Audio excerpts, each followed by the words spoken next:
Sige na, anak. Bilisan mo na mag-impake, anak. Sige na eh. Akala mo natatakot pa rin kami?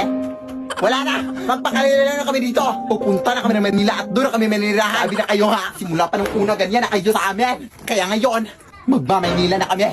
Tara anak!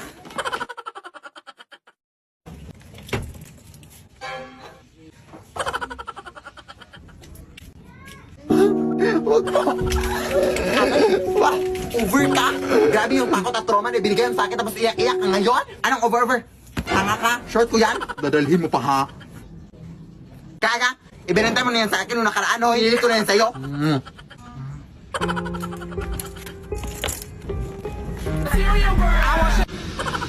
Hindi naman to. Kunti lang, adik ka. Ako din. Ayoko nga. Uy, nanghingi ka sa akin. Wala pa.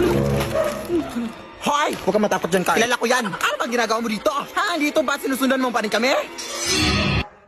Si OA. Adi ka ba? Kulang ng 50 yung binayad para sa short. O Manila ka pa, kulang ng 50 yung binayad mo.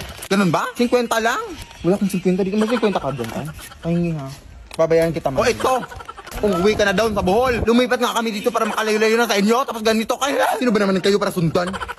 Hoy! Nandito lang pala kayo ha. Kanina pa namin kayo nahanap ha? Uwe!